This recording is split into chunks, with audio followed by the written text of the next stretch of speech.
Hey everyone, I hope you guys are doing really well and enjoying the holiday season so far.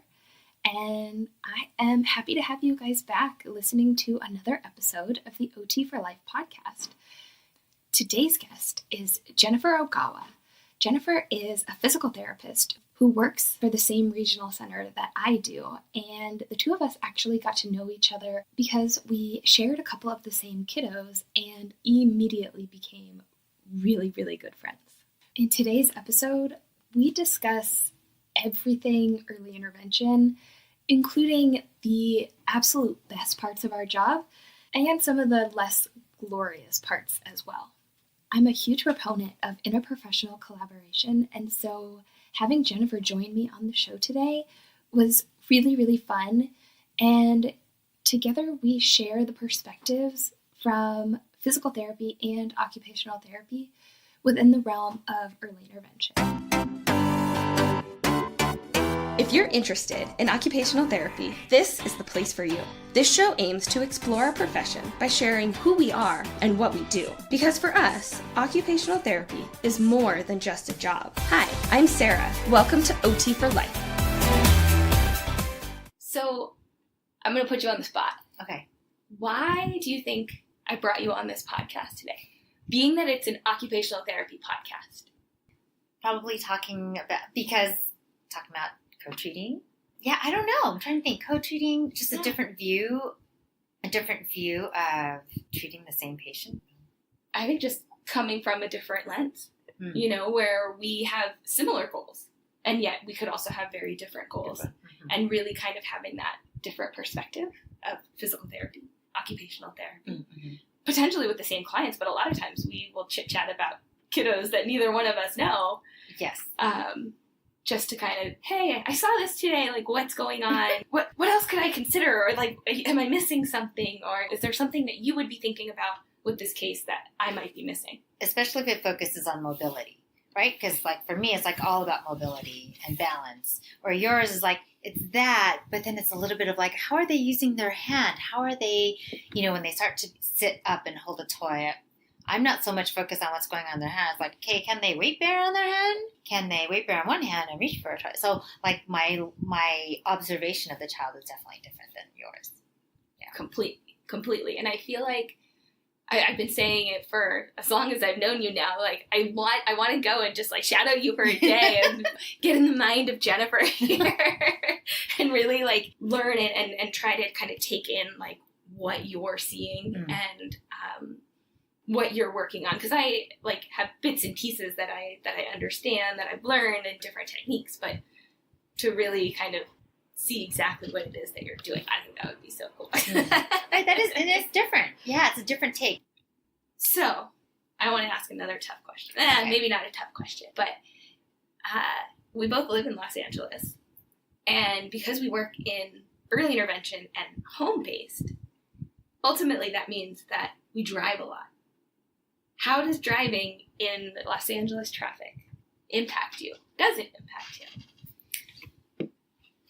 Luckily, the areas that I cover, I'm kind of going in the opposite direction of traffic, and traffic is not so bad in those particular areas.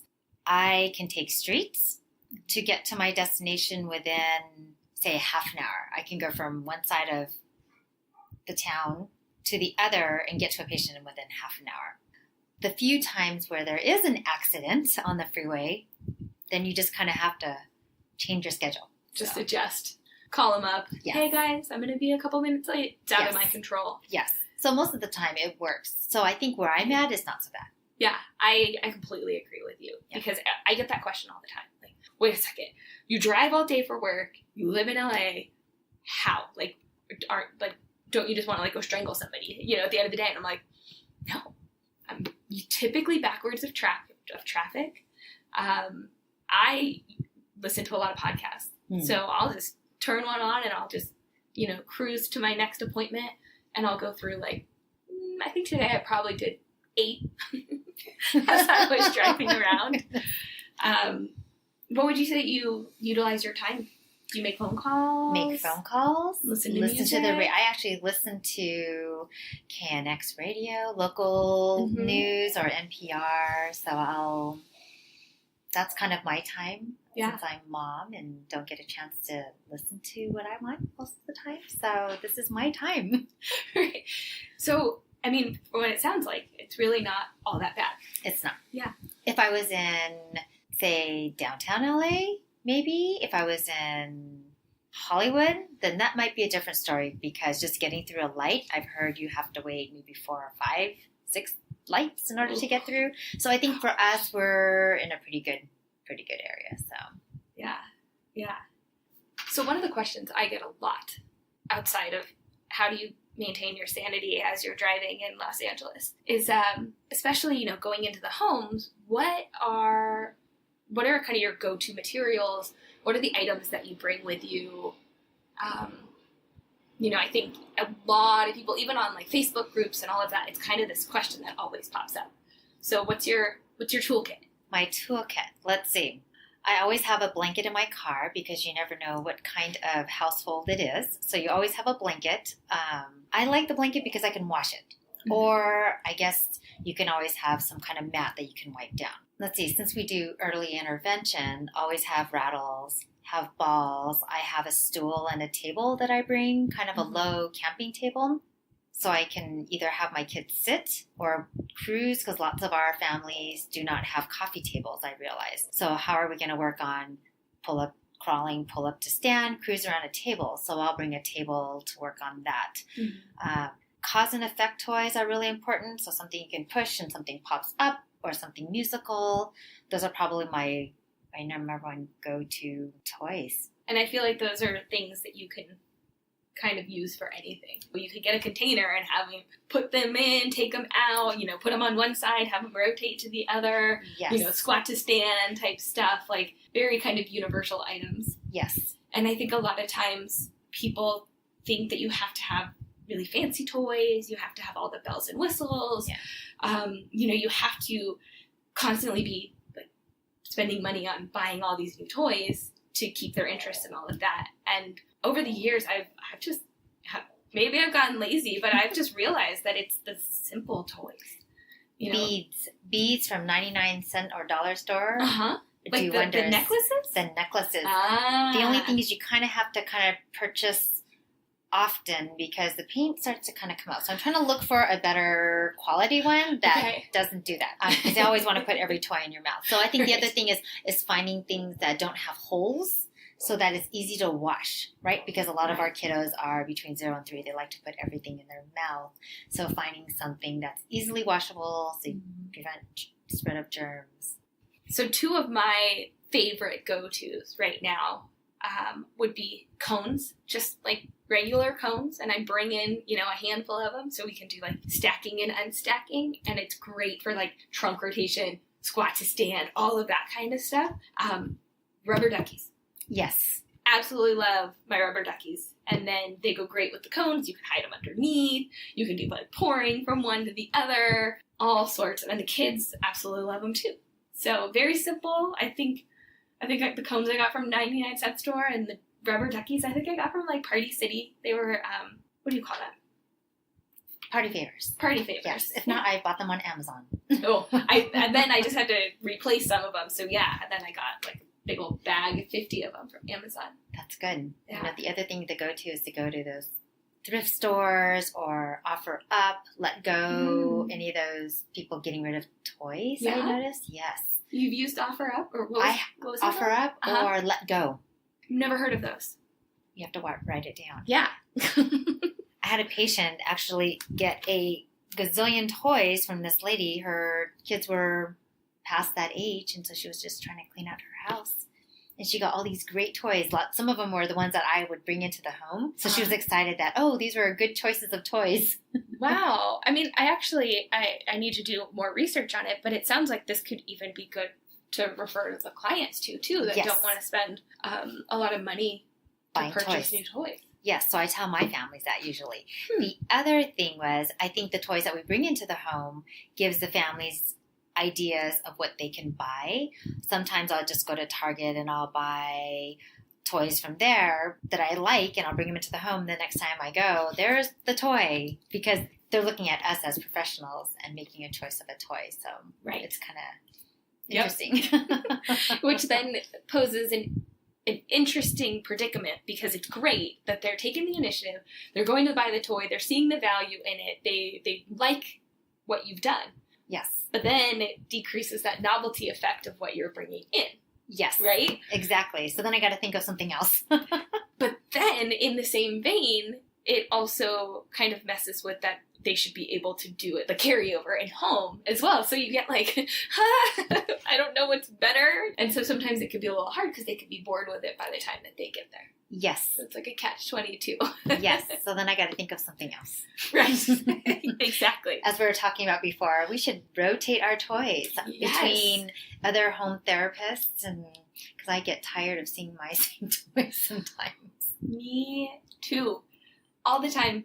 And luckily the kids and the parents don't get sick of them. But when you're using the same toys all day, every day, and I've gotten to the point where I'm very kind of bare bones with things, and so I'll use the same exact toys, but then change it up if the kid is a little bit older or the kid is younger or anything. So I'm constantly seeing the rubber duckies and the cones. All the time, because you can use multi-purpose, multi-age. Right. But I think that's a really interesting point that you brought up about being able to kind of utilize the community of the other therapists that we have kind of in our realm, do a little kind of toy share. Sharing, that would be great. And just share our resources. I don't know why we don't do that more. Right? Because most clinics have so many resources, and I just feel like, okay, I only have so much that can go in my car. I completely 100% agree with that. So you haven't always worked in early intervention. No. What led you to working in early intervention? Let's see. I've been in almost every different type of facility that a physical therapist can work in. My entry into early intervention, I started in pediatrics when I was trying to figure out what I wanted to do as a career. I started in pediatrics, and then when you're working in a hospital base, they kind of rotate you through different areas just so you get exposure. So I've always loved pediatrics, but it was fun working with adults in the neuro floors, orthopedic floors. Went to PT school, and when I got out, in order to get exposure to be able to work in different facilities, you kind of need to work in adults. If you start straight out as an entry-level physical therapist in pediatrics, you kind of get locked into pediatrics. You kind of aren't able to do post-op surgical, orthopedic-type patients, neurological-type patients, just general medicine patients. So I felt, let me get my feet wet in the general population in adults, and hopefully eventually I can get back into pediatrics at some point. I was having a little bit of a change of life, got married and went to different areas, so I was doing some home health in adults. So I liked the flexibility of being in the home health environment and being able to have a flexible schedule. So when I came back down to LA, I wanted that same flexibility, and plus having a child, how do I balance mommy life along with working a career? So that's kind of what led me to doing early intervention in the home, because I can drop my son off at school, I can go see my patients, and then I can pick him up from school, take him to all of his sporting activities. So that's kind of what led me to early intervention, because I really love the flexibility. I like treating peds. And I just like being creative with the pediatric population. You can't just go in there with a list of, okay, I'm going to work on this, and you're going to do these 10 exercises, and then stretching, and then I'm going to be done. You have to figure out, okay, what is your kind of goal for this session, and sort of work your way around it. So I love what you just said there, the kind of goal. When I have my students, I always talk about like the daily goals. So we have their long-term goals. You know, we have our picture of where we want them to get, right? Maybe by 6 months, maybe by a year, whatever it is. But then we have these daily goals that, what do we want them to get to that day? Because they could be tired. They could be fussy. They could be not having any of it. So how are you going to ultimately work on that long-term goal if you can't even get them to want to engage with you? yes. And then I even go as far to say like a moment goal, a momentary goal where you're working on something so small. And then if they get that, okay, then you add one more, then you add one more, and really like kind of just go with the flow in that moment to try to get them to the best of their ability that day. Yes, agreed. Because if not, you're going to beat yourself up trying to get them to do what you want them to do. And then your treatment is not very successful. Right. So, and a lot of times we have multiple goals that we can work on. So it's just choosing how the client is, what their attitude is that day, and just kind of going along with it. Do they feel like sitting up? Okay, if they're not going to sit up, then we're going to do some other stuff in quadruped. Okay, if not quadruped, let's find something else. Yeah, if they're just laying down and rolling over, okay, like we're going to do we're going to work on reaching, yeah. reaching and doing some lateral stability. Yes. Yeah, I do think that this happens with adults, but a lot of times if you're working with adults, they can kind of just say, like, I'm sorry, I don't want to see you today, and I don't feel well, whatever. With a kiddo, it's kind of like, meh, that means I don't want to see you. And it's like, all right, let's approach this from a different direction, and we'll figure out something that we can do together today, because I'm not leaving quite yet. Yes, exactly. Which I think is probably one of the harder parts of working in pediatrics, and then specifically working in early intervention. And within our realm, I'll qualify that as 0 to 3. I know in some states it can be like 0 to 5, or maybe even a little bit older than that. But for the capacity that you and I work in, we're talking 3 years and under. So the really, really little guys. Yes. So besides a flexible schedule and kind of having that autonomy over your schedule and being able to plug sessions in when you want them, what would you say are other perks or benefits to working in early intervention? I think the one thing in working in pediatrics is you get to see the long term of a child most of the time, at least for what we're seeing them is at least 6 months. A lot of times when you're working with adults, you'll see them for maybe a month or 2 months, depending on their authorization, and then they're off on their own. I think with pediatrics, it's nice you get to develop a relationship with the parent, with the family, and you kind of watch them grow. A lot of my patients, I haven't had ones quite as long as you have, but you get to see them from the time they're discharged from the hospital, from they're in the NICU, they're on oxygen or kind of equipment, and then you see them wean off of their equipment, start sitting, start walking, start crawling, and seeing them progress. So I think for me, I love seeing them change. Even if it's small changes within a short amount of period, I love that. I just love seeing them be able to grow and see the parents get excited that they're able to do something different and new. Yeah, I think a lot of times what happens, especially if you've been working with a child for a couple months, is that you really start to become part of the family. Yes. You know grandma, you know grandpa, you might know aunt and uncle, you know the siblings, you get to know mom and dad really well, and you walk in and it's like, hey, like, how's it going? Oh, how's grandma? You know, all this kind of stuff. And that's one thing that I absolutely love. Sometimes it can make it chaotic because there could be 20 people in the house when you show up, and the kid wants to play with all those 20 people, and you're like, okay, like, we gotta do some work here. But ultimately, it gets so positive within that therapeutic environment. And also, you know, how you were mentioning how they make progress and being able to kind of see that and be a part of it as they progress from not being able to roll or sit to then be crawling and walking and all this kind of stuff. And I actually just had one of my kiddos turn 3 that I had been working with for 2.5 years. Oh my goodness. And the mom was sending me some pictures that she took of us right when I started working with him. She was in tears. I was in tears. Like, we were so happy he had come so far. You forget. You know, you forget how quickly kids grow and change and where they were when you started with them until where you finish with them. Yes. It's such a rewarding field, definitely. I think our reward is what we get when we see patients thrive and they change, and just everybody else being happy about what their child is able to do. I think that's kind of our reward. Yeah.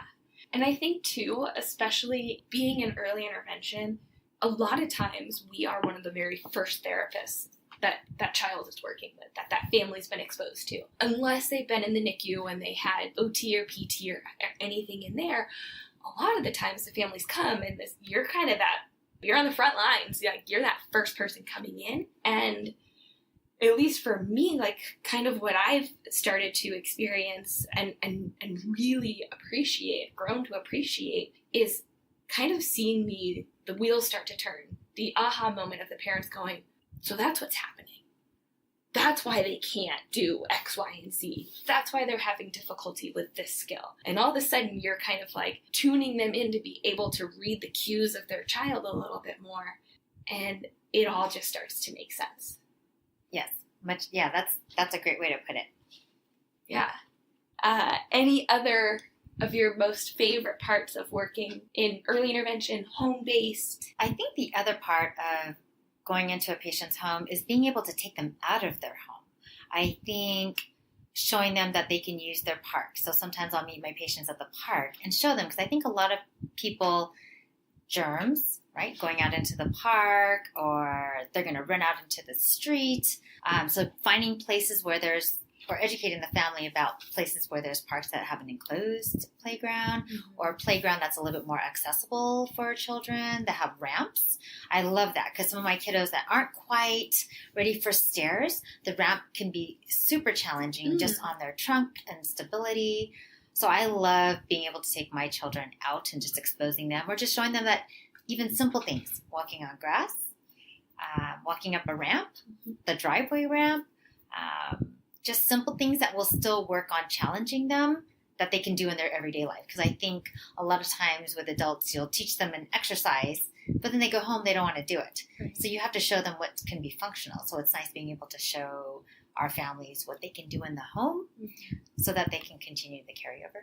Right. And it's not, what I'm hearing from you, it's not, hey, go buy this fancy piece of equipment that's $1,000. Yes. It's look outside. You see that driveway? It's a slight incline. There you go. Let's have the kid walk up and down, or crawl up and down, or carry this toy from the car that's at the bottom of the street to the house, or something like that. Yes, exactly. And I think a lot of our families don't have stairs, which once they start to turn 14, 15 months, that's the next goal for them, is to be able to walk upstairs. So it's showing them, looking in their community, sometimes walking into a neighbor's home, their front porch, and just seeing if they can do that. Or you can ask the neighbor, can we go up your stairs? Right. So I think it's just opening their eyes to what else is out there. Going to the libraries to read books, to work on their cognitive, work on their language. So I think for us, I feel like it's being able to educate them and giving our families other information that I feel like sometimes they don't seek it out. Yeah. And I think sometimes you and I and the other therapists that work in this capacity, we do this all day, every day. And I think sometimes we kind of take for granted what it is that we do. And something as simple as going to the park and just showing the parents how you would engage and participate in different activities at the park. The parents then learn from you as to, there's sand. Well, what do we do with sand? I'm just going to put my kid in the sand.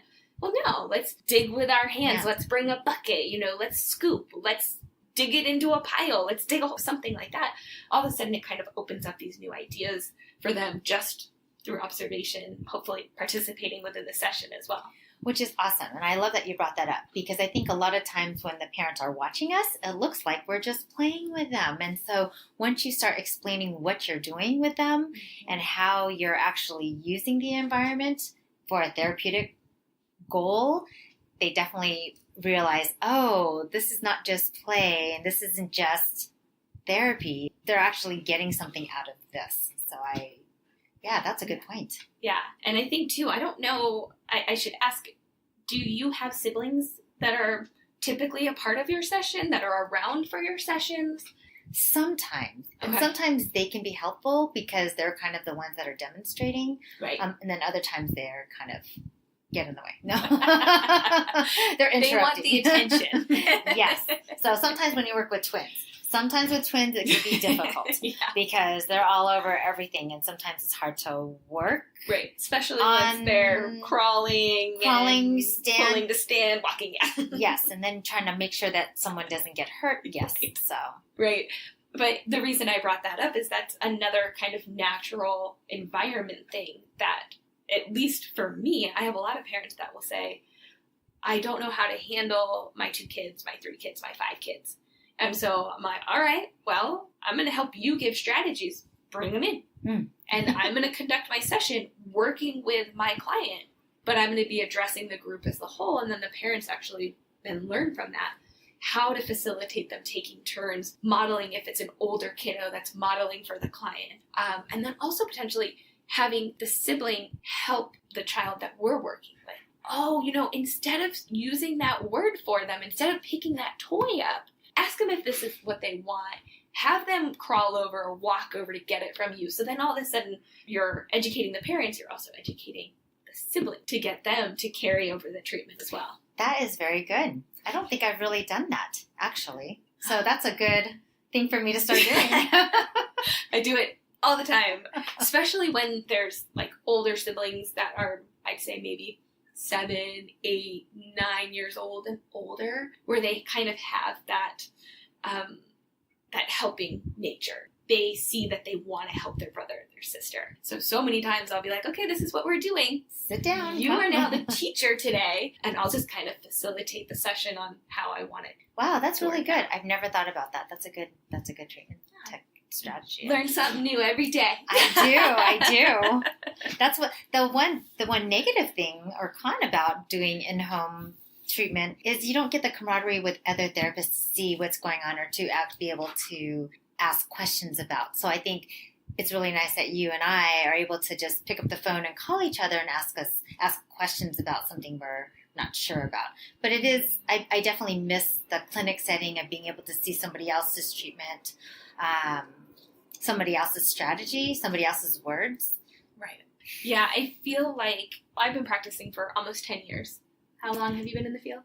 I think it's going on 17. I put us in that, like, more experience. I'm not saying we're experts here, No. but I put us in that more experienced realm where we kind of have that comfort level to be able to walk into the homes and not need that immediate supervision or that immediate mentorship from other people. But that being said, yes, it's definitely a huge negative aspect because we don't have that. So if you do get a tricky case or if you do want an extra set of eyes, it's not like you're working in a clinic where you can just say, hey, can you just like watch this kid for a second? Or like, let's chat about it.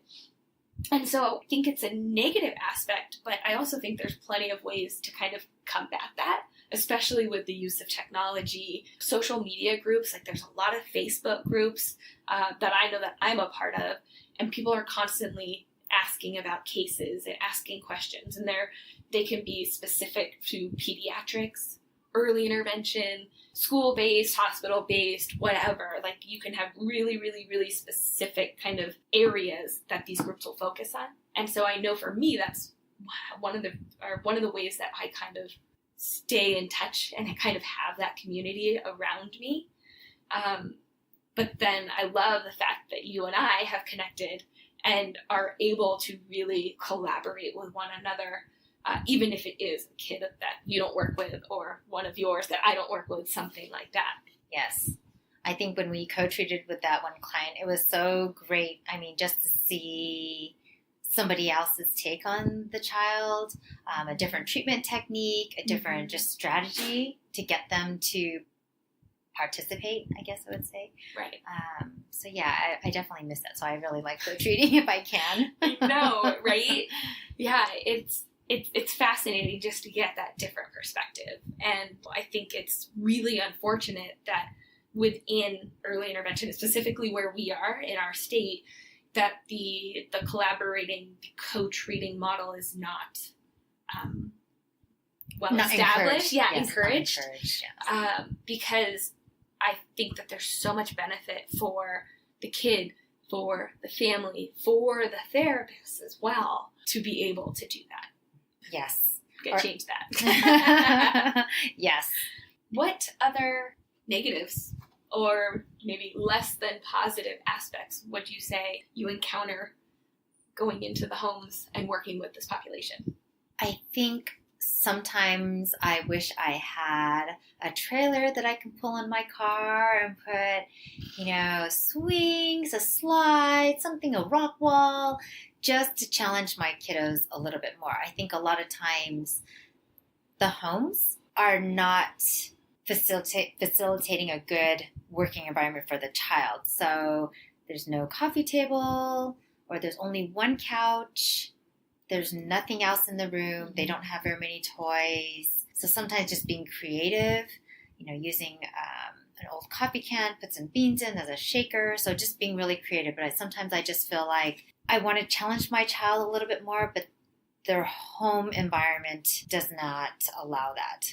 So I think sometimes probably that's my challenge. I just wish I had more things to help my child, I guess, progress.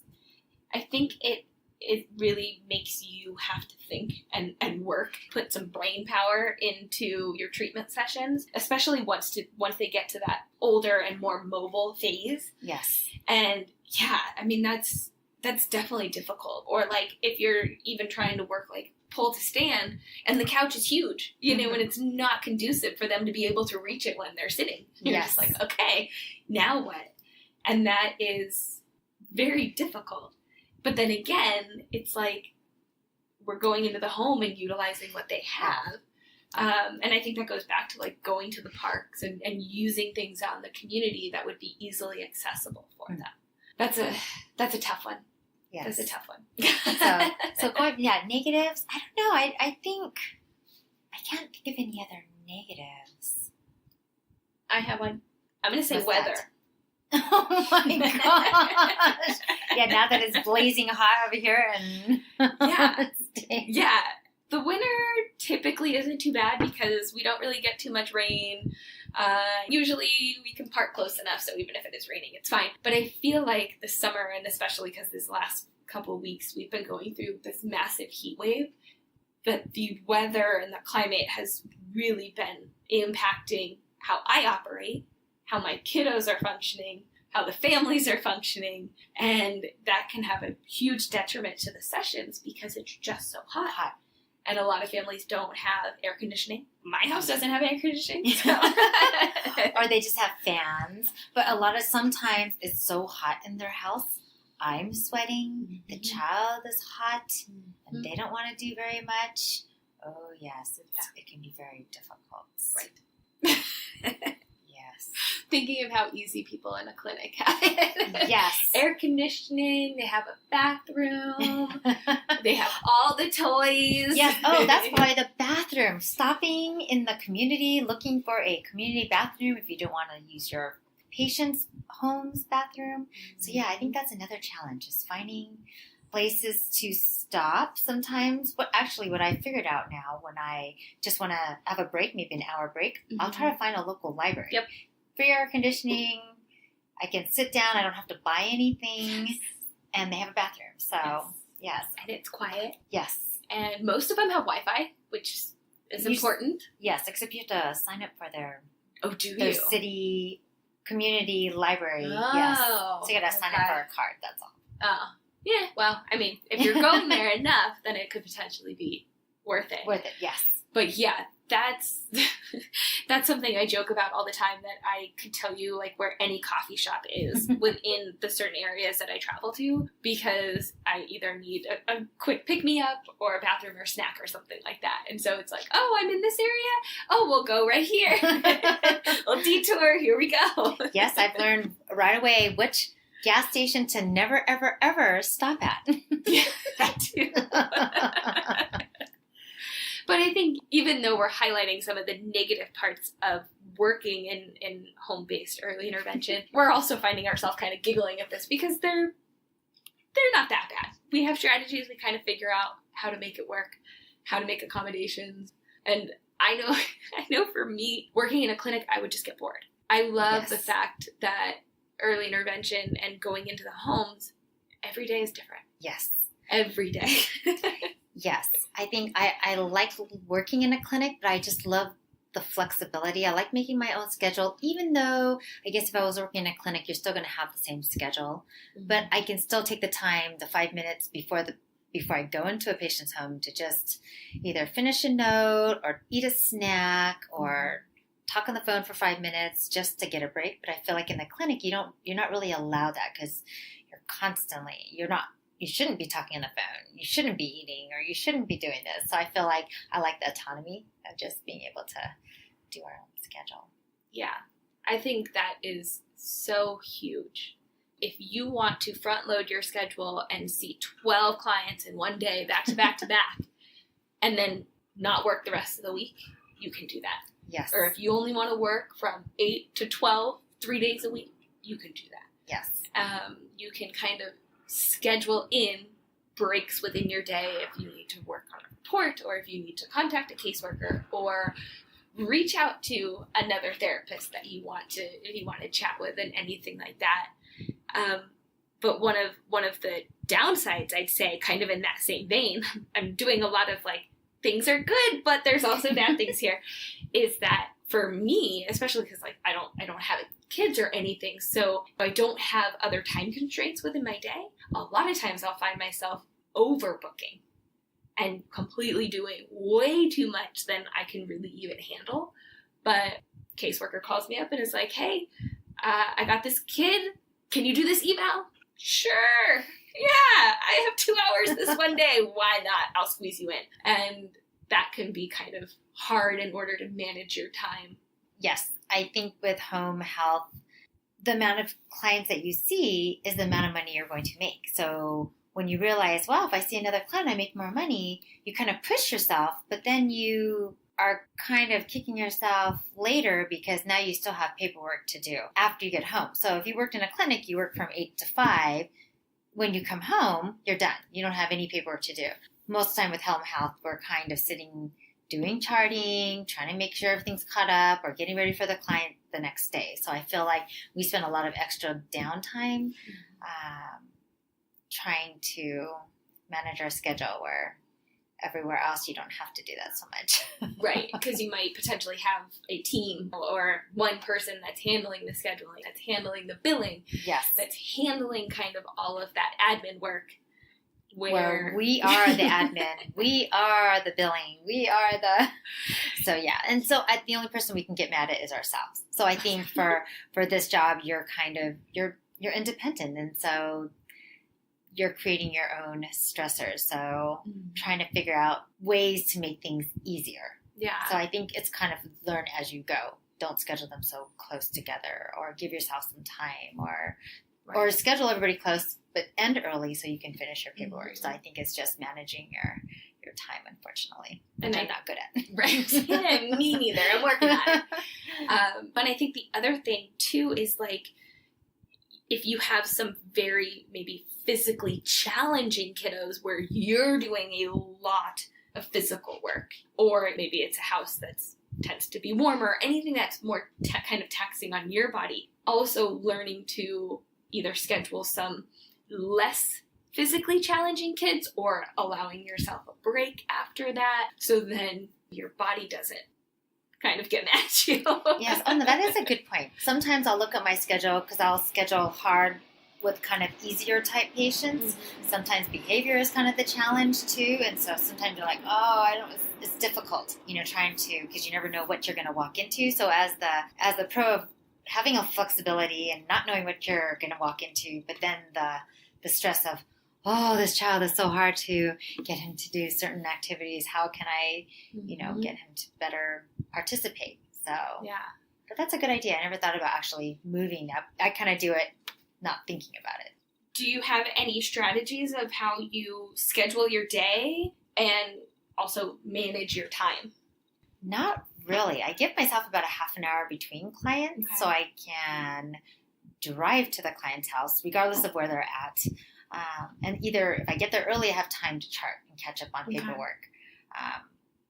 So that's kind of what I do, and just being able to pick my son up. So I really load my schedule up, but then at nighttime when he goes to sleep, then I'm sitting there trying to do paperwork, which doesn't work all the time because I'm really tired by that time. Right. So it's trying to figure out a better strategy. I could see less clients and be all caught up, but then I don't make as much money. So it's one of those, like, trying to figure out what is the best maintaining sanity. Yes. But then also maximizing your time, maximizing your energy, all of that kind of stuff.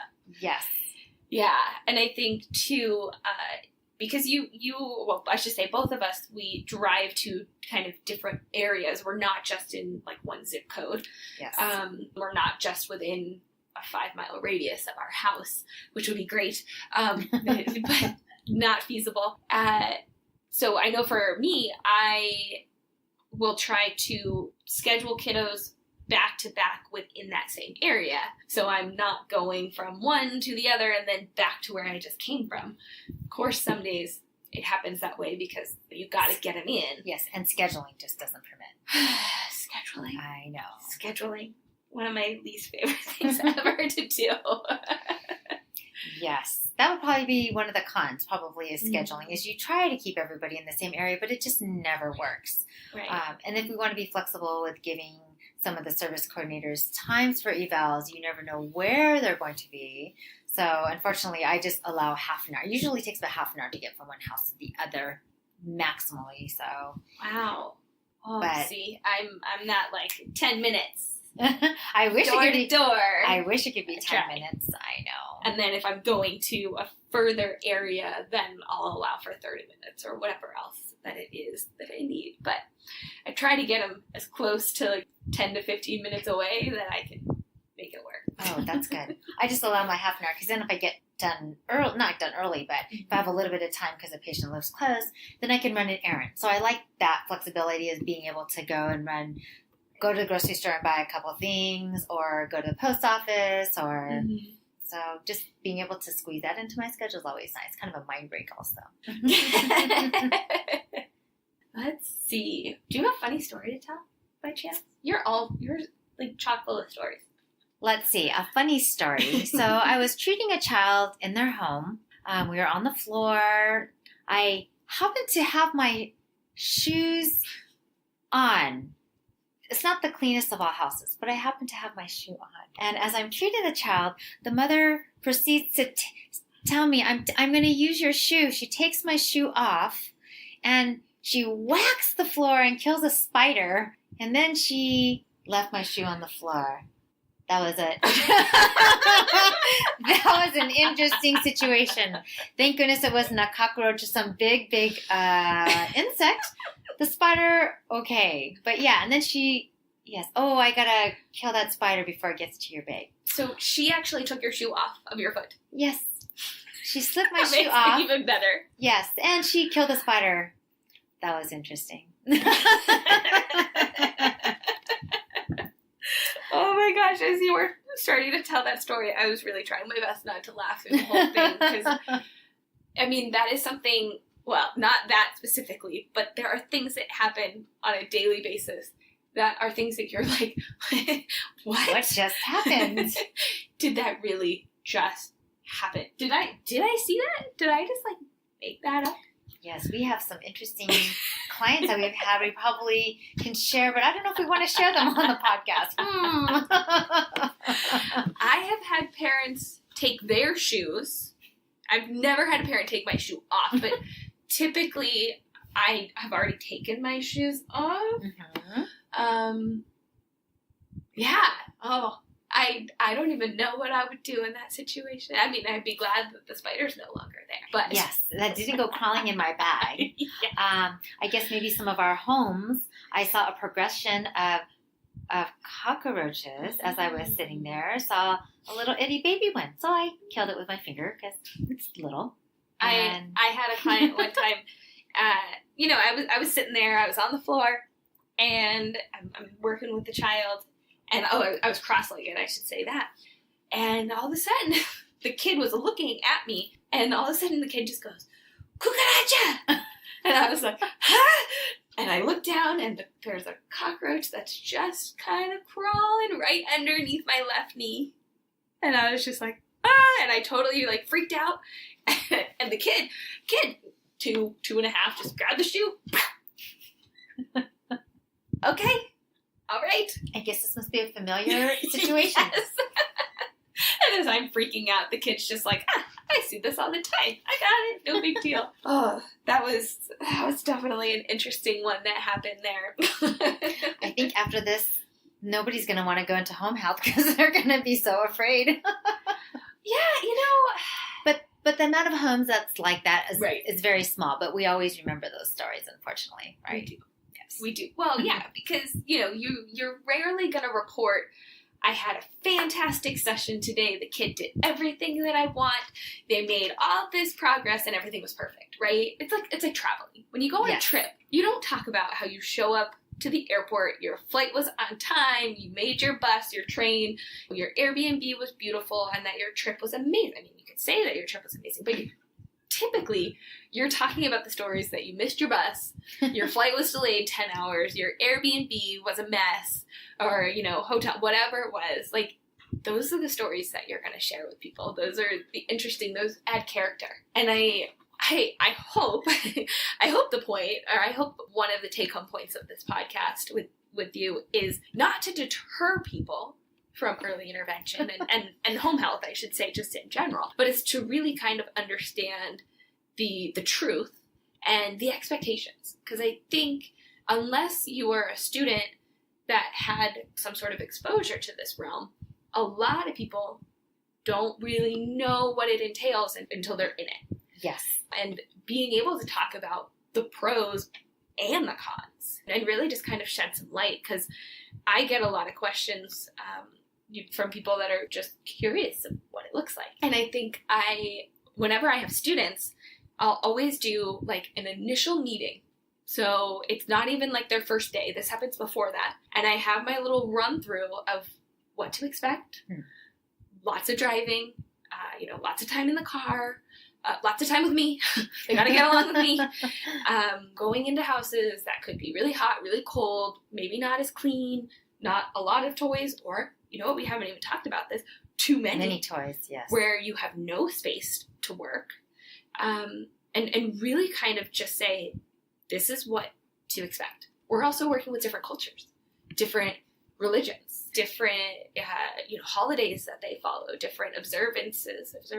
And so it's funny because as I'm going through this with my students that have most of them have never been in early intervention and home health and all of this, I'm sitting there and I had that same thought where I'm like, they're going to walk out the door and they're going to go tell their fieldwork coordinator, I don't want to do this. You put me somewhere else. And at least till this day, they're all excited at the end. And I'm like, which is awesome. All right. Then once it starts and they see some of those, they're kind of like, oh, okay, that was a lot, or I wasn't expecting that bug or something like that. But again, it's all life. That's kind of all part of it. Yes. And you just learn to work around those situations of, if you see bugs on the floor, I'm not bringing very much stuff in the house. So then you choose what you're going to bring. You can still do the same thing. Maybe let's do it on the couch this time. Or, so you just kind of change your treatment. Or you just don't sit on the floor. You do add something else. Right. So, or you can go outside if they have a little patio, or maybe just a little driveway, or even just a little kind of threshold that you could work on out there. Yes, and if they're able to drive, then you meet them at the local library, which I have done several times. See, now that's something I've never done. I've never treated at the library. Yes, because my one family did not want me to go to their home, and so we met at a local library. And the library was great. We met in the children's area. Okay. Brought a blanket. Sometimes it was a little busy, but the babies were little, and so we did that. The parents were totally cool. They were cool because they wanted to meet at the library. And so it was either the library or the park. So, but most of the time it was the library. It was air conditioned. It was inside. Can I ask, was that their choice to go to the library, or did you say, hey, option A would go to a library, option B would be a park? Family. Really? They really want to go to the regional center office, but we couldn't treat at the office. So it was trying to find something different. So I said, we can either go to the library, we can go to the mall, we can go. And they said, oh, how about the library? So I let them choose which library they wanted to go to. Okay. And I mean, because I haven't done this, I'm just curious, but did you have to contact the library? Did you have to say anything? Or is it basically you're going and utilizing their space? Yeah, exactly. Because when you're there, you're going to notice other people that are there doing other things. So you'll see ABA therapists there with their clients. Really? Mm-hmm. Oh. Just in general, we're helping them be able to be in a public environment. And so I let the librarians know what I'm doing, and they're like, sure. And then when you're there, there's other kids making loud noises and whatnot. So it's a children's area, so usually they're okay with loud noises and crying and screaming. I wonder, I think I'm starting to connect the pieces, because typically when I go to the library, I'm going to the non-kids area. So I was sitting there for me, I know I'm very loud, we make a lot of noise. So I'm like, that seems counterintuitive to go to the library for that. But you can do that. It's a public location. You think it's accessible to everybody. So, see, yes. Now you taught me something. I didn't know that. I've utilized it for me. I've never thought to take a client there. Especially if you want to work on some language stuff with them and just show them that there's other books. Yeah. Look at there's books here. So yeah. Well, and I'm thinking there's different layers of shelves, so reaching and all of that kind of stuff. Yep, they got all their toys. Usually there's all kind of kitchen toys and stuff, so you can work on language. What's this? Yeah. Having them climb over obstacles, right? There's all the stuff on the floor. They got to make sure they can walk over it. So yes, it can be whatever you want. It's whatever your goal is for that treatment.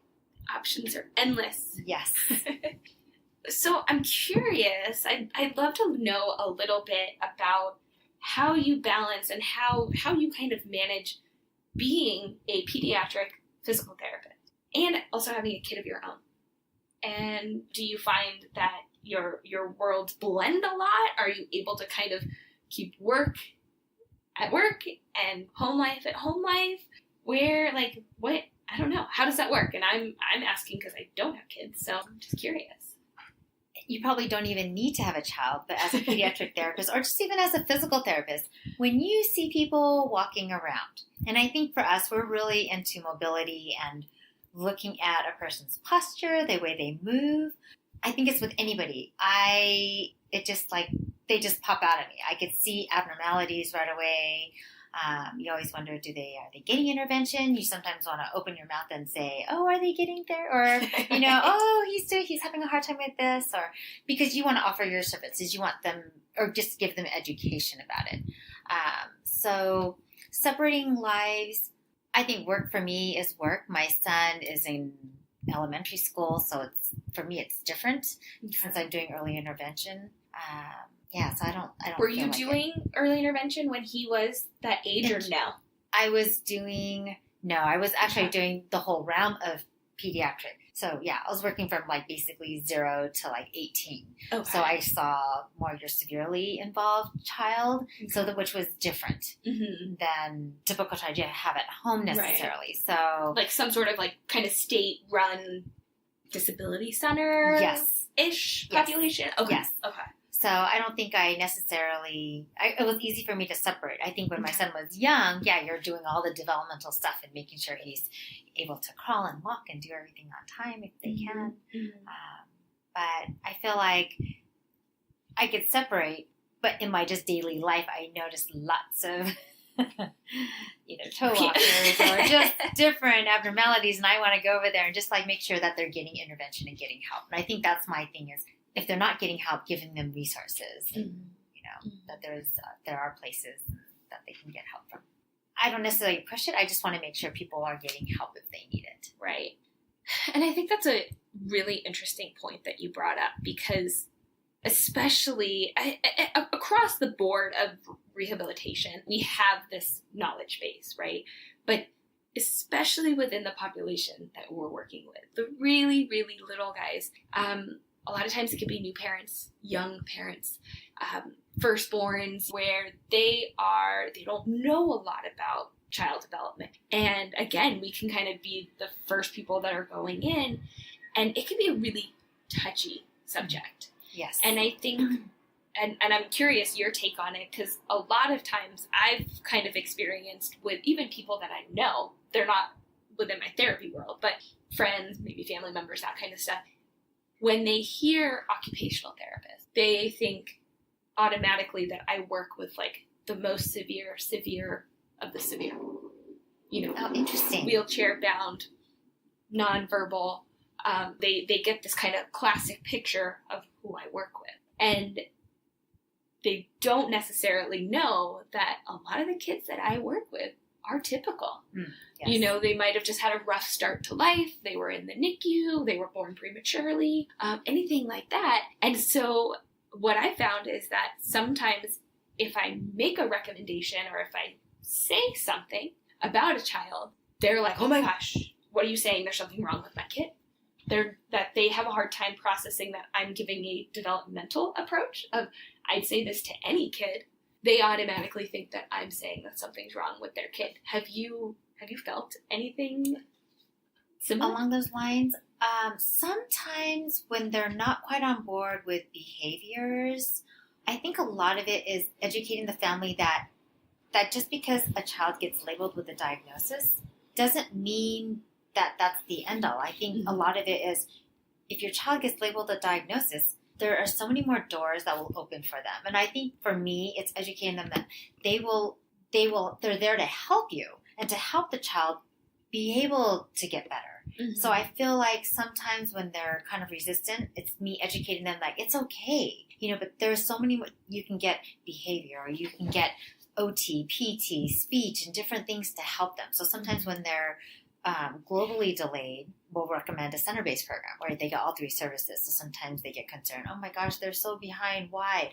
But that's what center-based is there, is to help them so they can catch up. So I think a lot of it is, sometimes they just think of just the diagnosis and all the problems, but not all the resources that are actually there to help. Because if you don't want that diagnosis, well, then you're limiting that child from getting help. So I think for me, I feel like a lot of it is just education. So I think when my families are resistant, that's kind of what I go to. Right. Yeah, I think I do. I think that's like really important to note. And I think it kind of just goes back to that education and awareness. You might not want it right now, but here are some resources. Here are some things that could help you if you get to that point. I've had clients way in the past where they'll come to therapy and then they're like, you know what? I'm going to go try to do this on my own. And then 3 years later, they come back. They're like, all right, I've tried. It didn't work.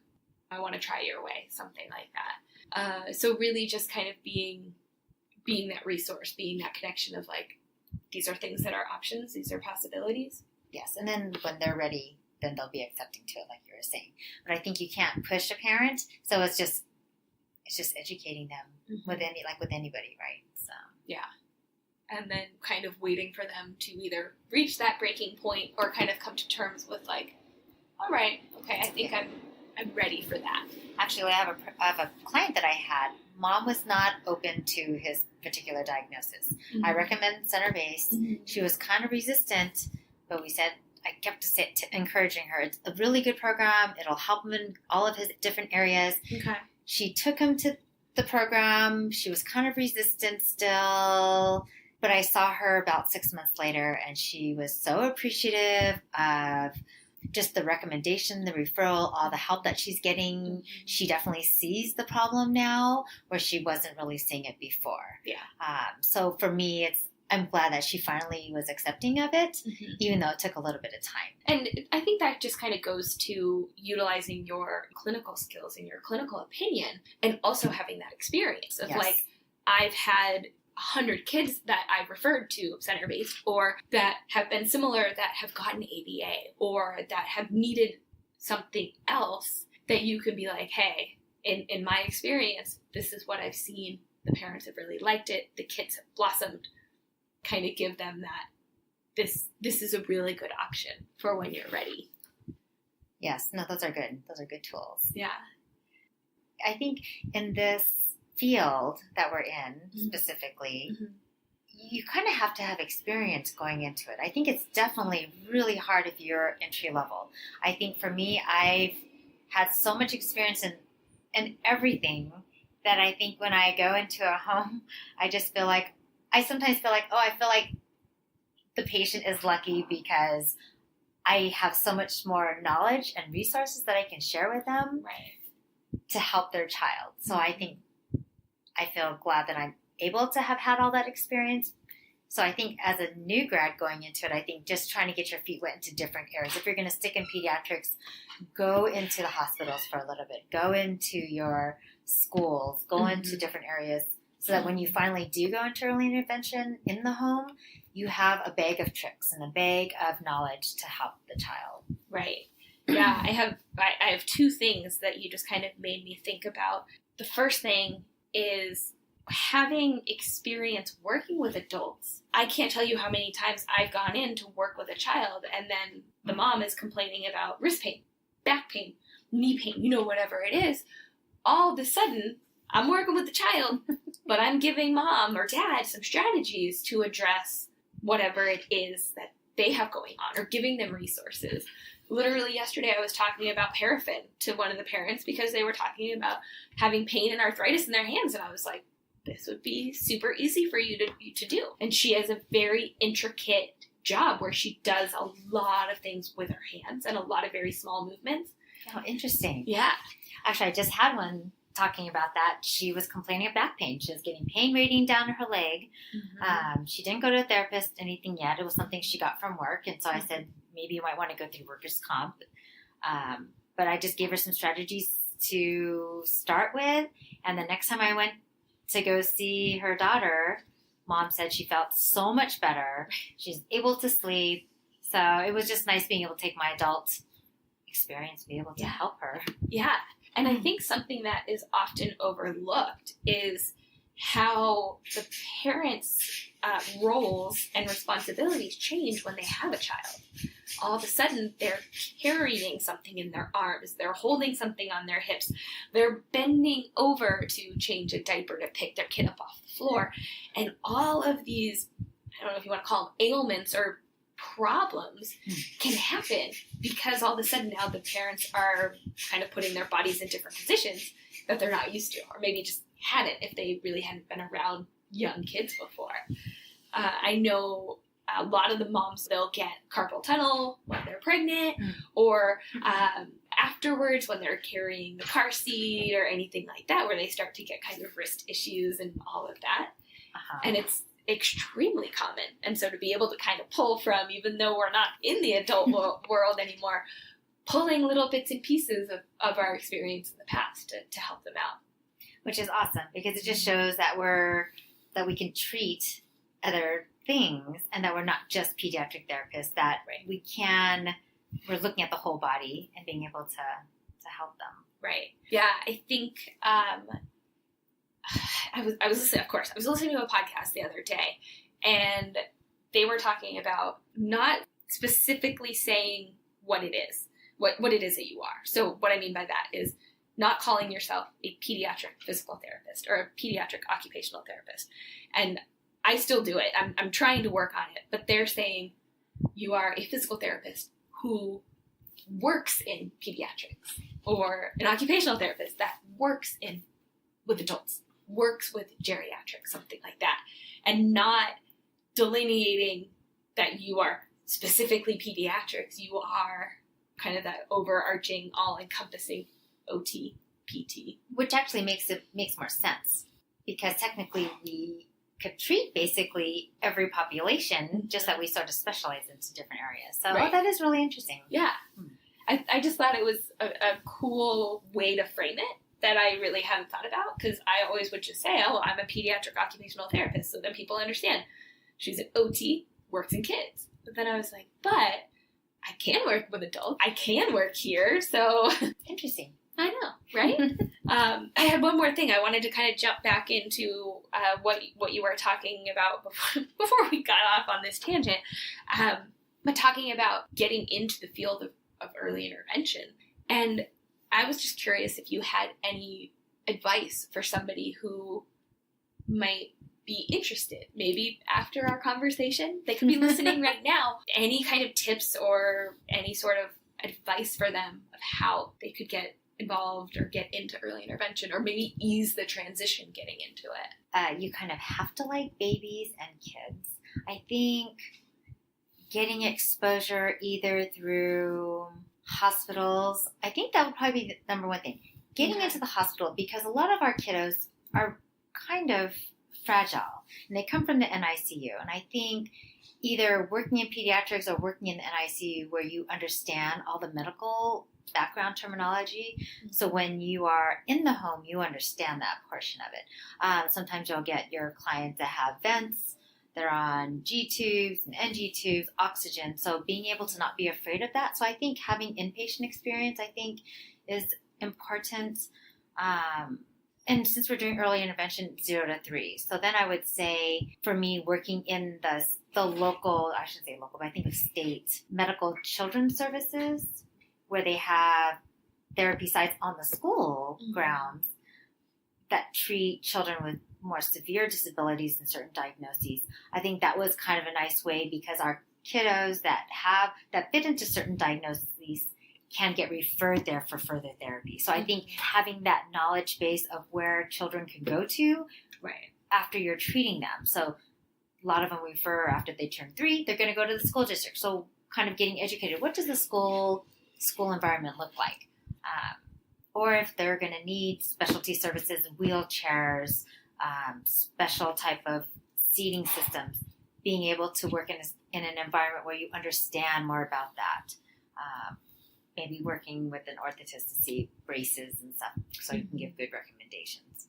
Yeah, I agree. I think it is interesting for me because I have actually never worked in the NICU and I have very limited exposure to hospital-based. And so I've thought that now that I'd love to actually go get a little bit more exposure because I do see so many referrals and so many kiddos that are coming from the NICU that I'd love to just get a taste of really what it looks like, what a typical day would look like.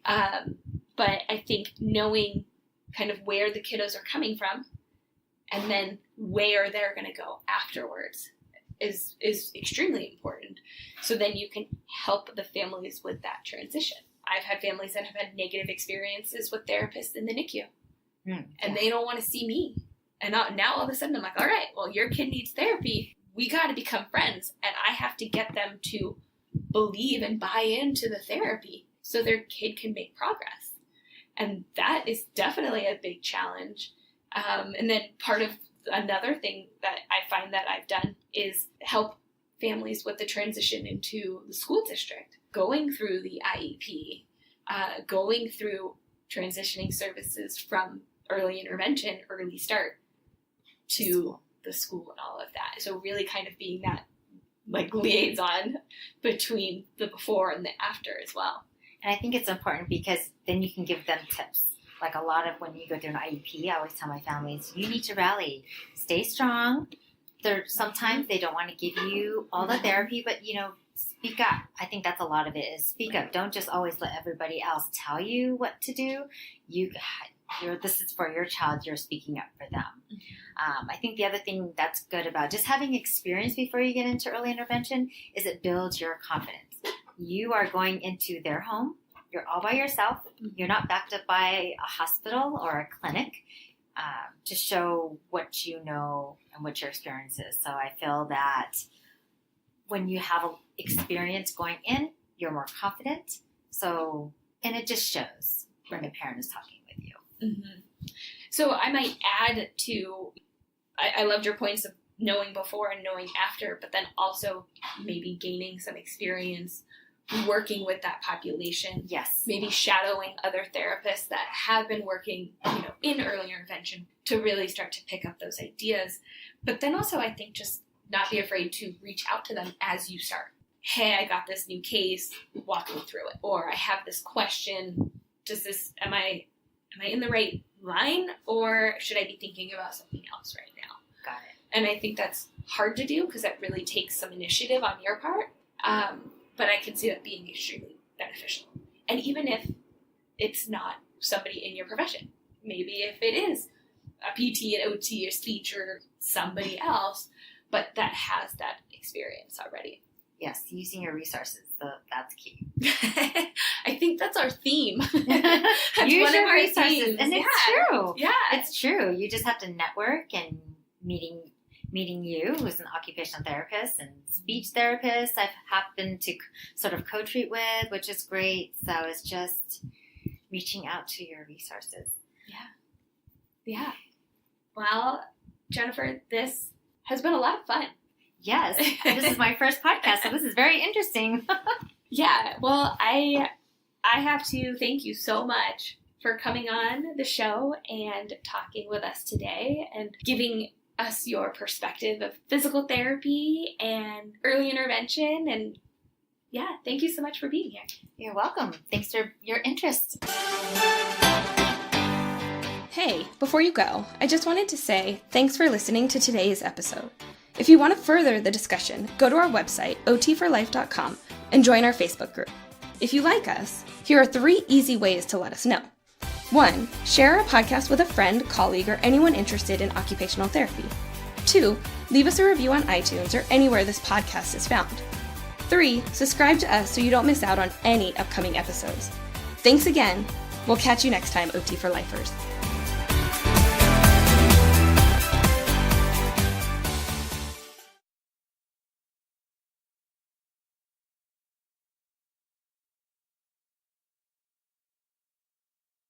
Oh, are you taping this? Oh, that's funny. I had a feeling, but I was like, are you turning this aside? So I was starting something new this time. Usually I'll be like, okay, we're starting now. Yeah, that's actually better. And you have to remember, And don't then say, it's funny, all the little things of like speech, right? It's like, okay, don't do that. For me, if I'm going to talk, sometimes I talk fast because I feel like I'm thinking. Right. Like if I have to talk slowly, I'd be like, shoot, what was I talking about? I forgot what I was going to say there. Hi. Hi, honey. Are you? Yes. Huh? Yeah. You are? Hi. And are you recording? Yeah, we're going. Yeah, we've been going for about 15 minutes now. I'm sorry. I tricked her. I didn't even say go. Yeah. She didn't like that idea. I know. I was like, oh. She's like, are you recording? I'm like, Okay, yep. try not to say and That's fine. It's fine. No worries. Okay, let me start over. Let me think.